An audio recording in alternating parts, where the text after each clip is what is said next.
Okay, let's jump right into this explainer by asking literally the biggest question of all. It's that one question you get asked from the minute you can talk, right? What do you want to be when you grow up? Usually, we just blurt out a job, an astronaut, a vet, a basketball player. But today we're going to look at some incredible ideas from history's greatest thinkers. And honestly, they suggest we've been answering this question all wrong. Like, completely wrong. Instead of asking what job we want to do, we really should be asking who we want to be. To get why that matters, we've got to talk about this brilliant guy named Peter Drucker. Back in the 1930s, Drucker was working at this fancy bank. He was crushing it, making lots of money, and everyone around him was like, wow, he is so successful. But inside, he just felt empty. He actually realized that being successful without a sense of purpose, well, it's kind of like having a giant overflowing piggy bank sitting in a graveyard. It just doesn't matter. He ended up quitting his job because he knew that what we value, the good stuff we care about deep down, that is the ultimate test of our lives. I mean, you definitely don't want to be the richest person in the cemetery, right? You want to be someone who actually lived for something that mattered. Now, Albert Einstein actually separated these two ideas perfectly. He said we shouldn't try to be a person of success, but instead a person of value. So, what's the difference? Well, success is just your reputation. It's the crowd cheering for you when you score a goal or, get an A on a big test. And sure, that feels nice. But value? Value is your character. It's who you really are when the recess bell rings, everyone goes home, and the playground is completely. So if being a person of value is the big goal, we really need to talk about how we spend our time. Over 2,000 years ago, this ancient Stoic philosopher named Seneca gave us a pretty harsh warning, and honestly, it still stings today. He realized that time is exactly like an allowance, but it's an allowance you can only spend once. You can't just save it up in a jar for later. Actually, scratch that. You can't save it at all. Once it's gone, no one is ever going to hand you those hours back. And looking closer at Seneca shows us the true cost of how we spend that allowance. The author Ryan Holiday points out that every single time you say yes to a distraction, like say, staring at a screen for 3 hours when you could be outside building something awesome, you are literally trading away a precious piece of your youth. You're taking a little piece of yourself, handing it over to that distraction, and you can never get it back.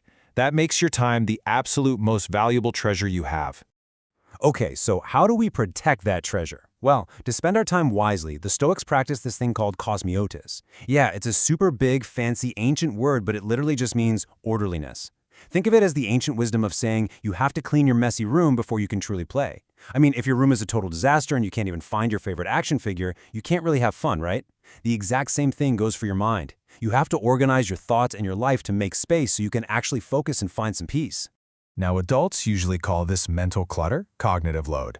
But Benj Gershman, he's a musician who travels all over the world, he had this beautiful comparison. He called it an unpacked suitcase. He said he simply cannot feel settled at home until his suitcase is put away. And if you think about it, that makes total sense. You can't be truly present and play today if yesterday's toys are still lying all over the floor for you to trip over. All those unresolved things, the homework you haven't finished, or maybe an apology you haven't made, they just sit there and weigh your mind down. So, the really crucial point here is that when your mental room is finally clean, your actions can completely transform. The legendary martial artist Bruce Lee said your actions should be like a shadow on the blacktop. Think about your shadow when you're running outside on a sunny day.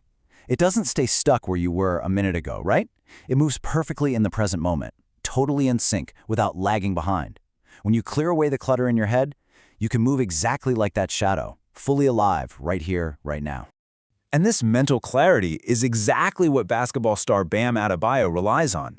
He uses this progressive strategy of building blocks to achieve greatness: planning, programming, preparation, practice, and presence. Notice all those P words? He basically shows us that doing amazing things on the court isn't some magical trick. You don't just wake up one morning and poof, you're a superstar. Nope, it's just the daily, focused work of showing up and putting your building blocks together one by one. But hey, showing up and practicing, that can be really tough, especially when we see other people winning. The Roman Empire Marcus Aurelius taught that when we see someone else win a game or get an award, we shouldn't throw a tantrum and let jealousy drag us down. We shouldn't be sitting there whining, why them? Why not me? Instead, we need to look at them as our inspiration. We should look at their victory as a giant flashing sign that says, hey, if they can do it, why can't I? It literally turns your jealousy into jet fuel. Of course, sometimes we don't even try to build our skills in the first place because we're just terrified of what other people might say if we mess up.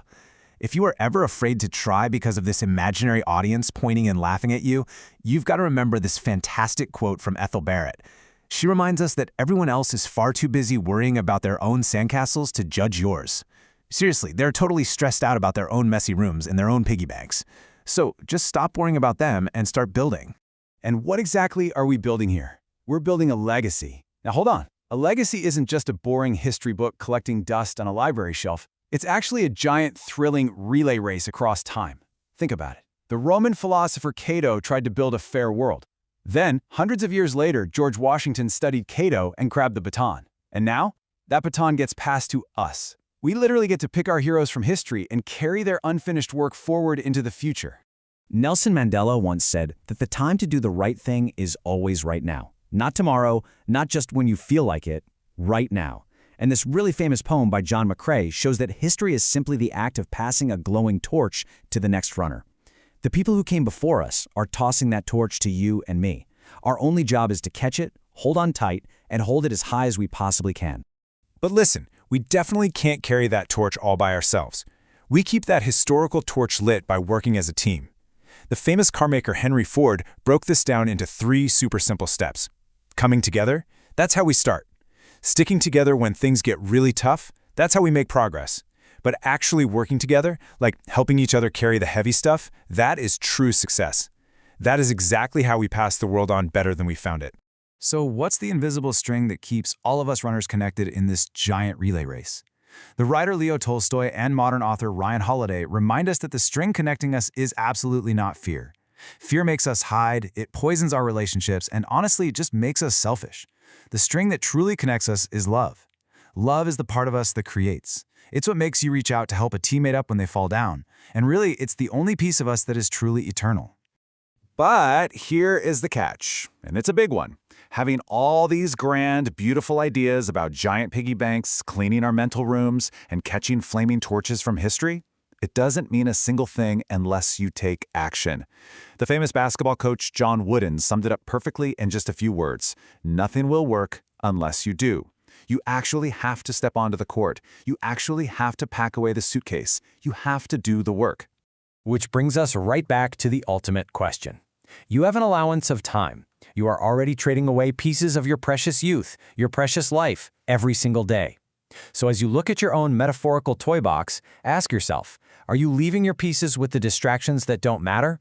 Or are you leaving them with the people, the hard work, and the beautiful traditions that truly matter? So who do you want to be when you grow up? The choice is entirely up to you.